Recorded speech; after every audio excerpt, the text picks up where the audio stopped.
Ferhat Mehenni, politician, author, artist. 50 years of peaceful combat, the one Kabyle people have been waiting for, the Mandela of North Africa. Portraying Ferhat Mehenni in only a few words is an impossible task. The man, the father, the poet, the musician, the interpreter, the humanist, the essayist, and the politician are the multiple faces of a remarkably talented person. The description of this subtle and complex character should require a denser work than the few lines that follow, dedicated to a simple overview of the biography of Mr. Mehenni in order to grasp the contours of an extraordinary personality. Ferhat Mehenni is a committed artist, politician, and man of peace. Kateb Yacine, a great writer and playwright, named him the maquisard of the protesting song. The constancy of his political career and his clearly pronounced commitment to Kabylia make him the undeniable precursor of the decolonization of the Kabyle people in its structured and modern form. Born on March 5, 1951 in Alula, Umadu, Western Kabylia, and as a war orphan, the young Ferhat Mehenni started his education quite late. In January 1963, he entered the primary school of Château Neuf, Algiers, which he left in 1965 to join Larba Nethierden, where he stayed until 1969.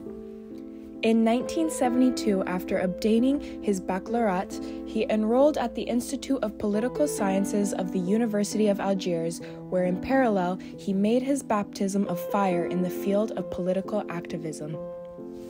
In the context of a one-party dictatorship, songs have become for him the means of a peaceful combat which is self-evident, especially since it is a personal passion and the legacy inherited from his father himself, an artist.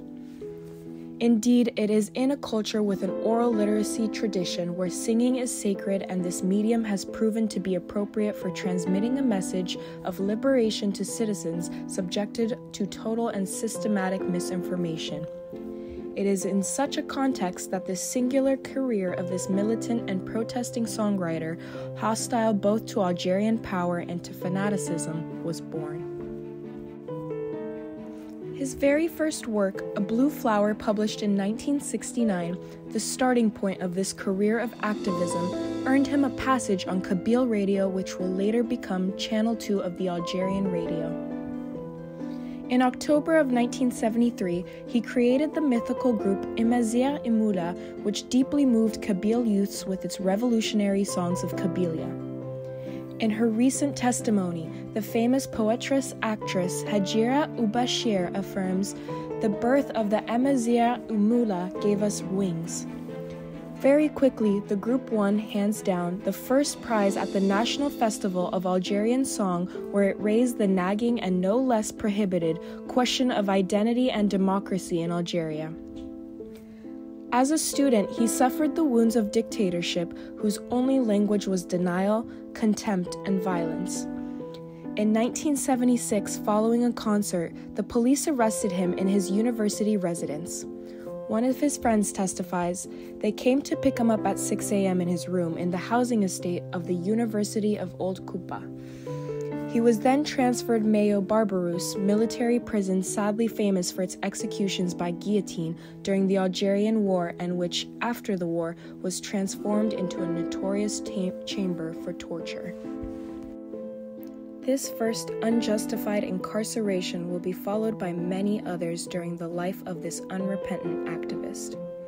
With unfailing courage, he confronts the innumerable arrests, each marked by long and unbearable periods of detention.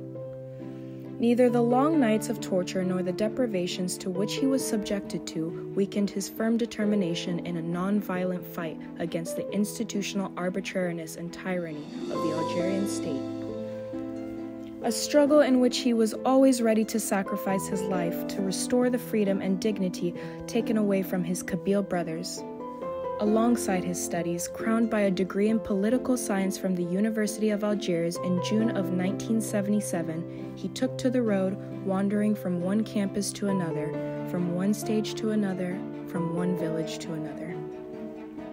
Driven by the passion of his political commitment with a guitar slung over his shoulder, he awakened the consciousness of men and women by alerting in a premonitory way to future repressions which threaten his people.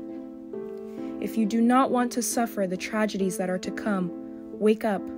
Don't be spectators of your premeditated death. Wake up. They are leading you straight to the precipice. This is an excerpt of one of his songs, The Deserter, adapted by Boris Vian later in 1981. His concerts, always free, are great moments of communion dedicated to ideas and political debates.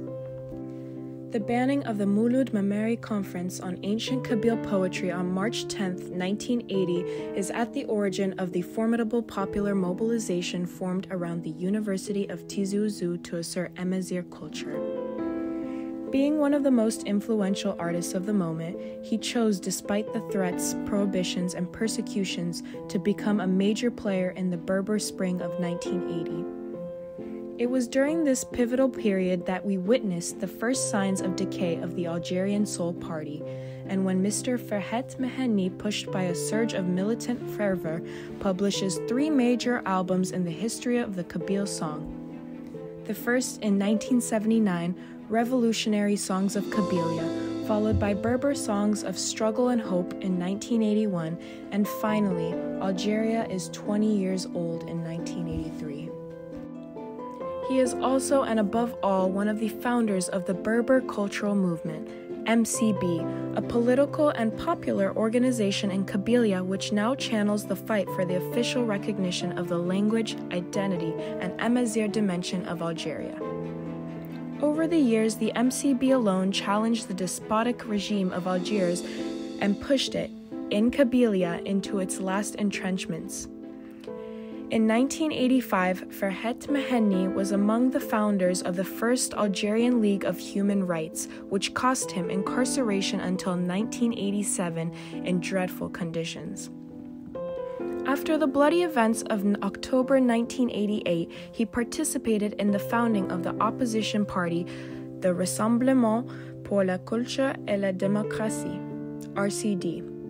After having been a member of the executive until 1995, he distanced himself from this party, which he left for reasons of deep political strife. The artist, meanwhile, continues to carry his ideas and his fight. It was during this period that he implemented his famous album, Songs of Steel, to which he associated as a tribute and recognition the maestro Sharif Kedam. In 2013, he was awarded the Gouzi Peace Prize for his significant contribution to the maintenance of peace in the field of political rights. Faced with his recurrent dilemma of the political sphere, namely to remain honest and devoted to his ideas and his mission in the service of his people, or to compromise to enjoy some privileges, Ferhat Mehenni was never corrupted. His path, forged in struggle and creativity, has not deviated of one iota even in the face of the worst drawbacks. With a serenity that demands respect, he had to go through many torments, face adversity, and endure ignominy. Without ever losing his smile, inflexible to the end and faithful to his convictions, Ferhat Mehenni engraves his indelible mark on the marble of history by providing the Kabyle but also the world with a precious righteousness in a struggle for freedom. Mr. Ferhat Mehenni was not only a great artist, but a great novelist as well. He has written many books and novels.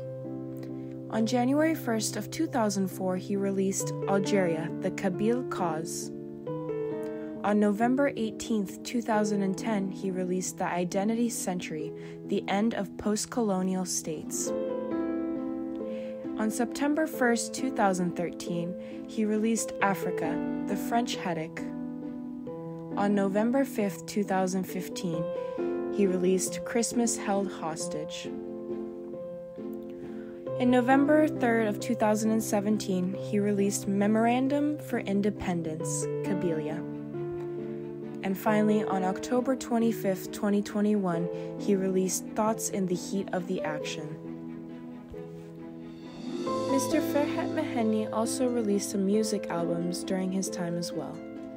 In 1974, he released The Kid and the Beggar. In 1979, he released Revolutionary Songs of Kabylia. In 1981, he released Berber Songs of Struggle and Hope. In 1983, he released Algeria, It's Been 20 Years. In 1993, one of his most famous, Songs of Steel of Love and Freedom. In 1997, Songs of Fire and Water was released. In 2002, The Kabyle Country. In 2008, Requiem and Hope. And finally, in 2015, Freedom for Kabylia. In April 2001 to 2003, when the Algerian security services, gendarmes, and police forces deliberately murdered more than 128 young, innocent Kabyle demonstrators and disabled 5,000 more for life using weapons of war, including AK-47 machine guns and explosive bullets. This is when Mr. Ferhat Mehenni decided to create an autonomous movement at first and then moved to self-determination in 2013. This cost him the life of his son, who was assassinated by Algeria in Paris on June 19, 2004, to punish him for having dared to claim the right of the Kabyle people to their freedom. Ferhat Mehenni was arrested 12 times between December 10, 1976 and July 17, 1985. While living in exile in France, Ferhat Mehenni since October 2022 was sentenced to 20 years many times, to life in prison more than 10 times, and even to death twice. Currently, he is the president of the Provisional Government of Kabylia and MAC, Movement for Self-Determination of Kabylia. After all what Mr. Ferhat Mehenni endured, he remained loyal to his peaceful path and his people.